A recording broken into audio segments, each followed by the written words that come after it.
اور پاکستان کی پچھلی حکومتوں کو بھی بہت سو کو سمجھ نہیں آئی کہ پرامن احتجاج ایک بہت اچھی چیز ہوتی ہے.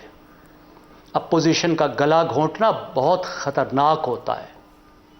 حسینہ واجد نے اپوزیشن کا گلا گھونٹا, پر احتجاج جو پروٹیسٹ ہے اس کا گلا گھونٹا. اگرچہ اس نے بہت ترقی دی, آپ نے دیکھا کہاں پہ پہنچا. عراق میں کون سے احتجاج ہوتے تھے, شام میں کون سے احتجاج ہوتے تھے. کیا لیبیا کو پرامن احتجاج سے الٹایا تھا؟ سیاسی جماعتوں نے الٹایا ہے.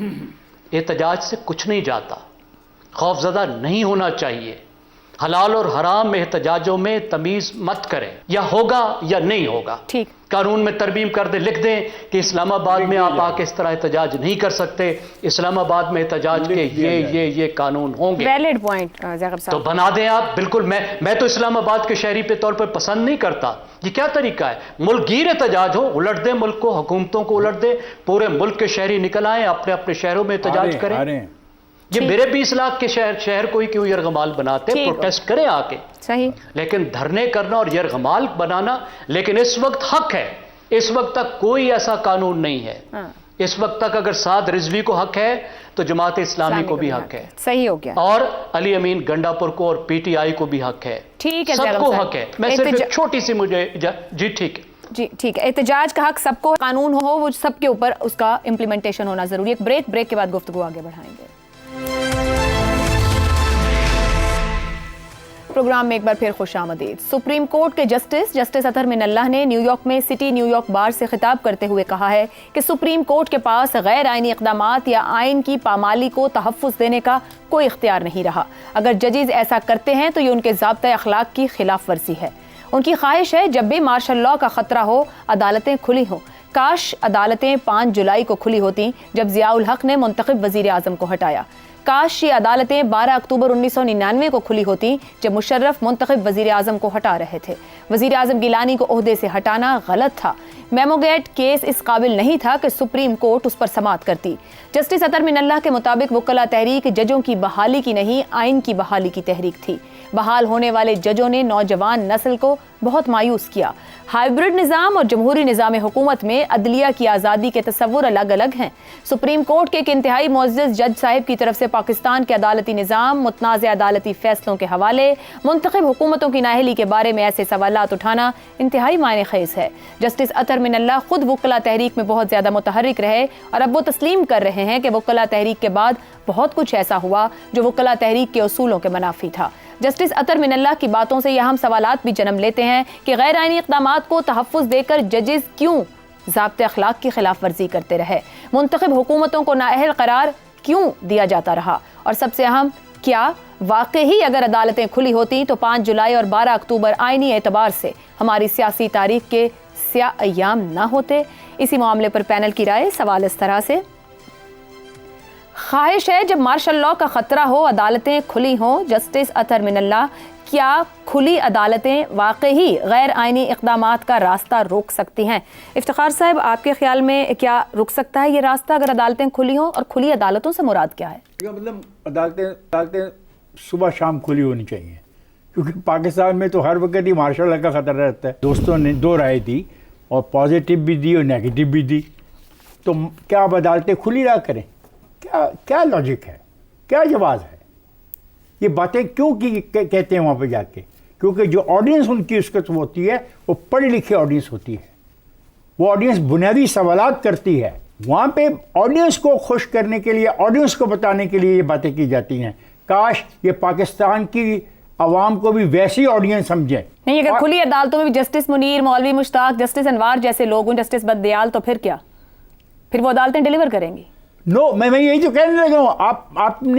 آپ بات سمجھنے نہیں چاہ رہے. یہ وہاں پہ صفائی پیش کر رہے ہیں. ٹھیک ہو گیا. وہاں پہ یہ کہہ رہے ہیں کہ جناب نہیں, ہم حاضر ہیں اور عدالتیں تو کھلی رہنی چاہیے. یہ کہہ رہے ہیں کھلی رہنی چاہیے, اور مانتے ہیں کہ جو ماضی میں ہوا عدالتوں نے سب غلط کیا, اور یہی ہم کہتے ہیں. سیغم صاحب, منتخب وزراء اعظم کی نااہلی کی بات ہو تو پاکستان میں پہلے چیف جسٹس عبدالرشید کی آئینی و قانونی روایات پر چلنے والے جو ججز ہیں, جسٹس منیر کی جو روایات ہیں غیر آئینی روایات, ان کے مقابلے میں وہ والے ججز پسپا کیوں ہو جاتے ہیں اور اس طرف معاملہ بڑھ جاتا ہے؟ دیکھیے,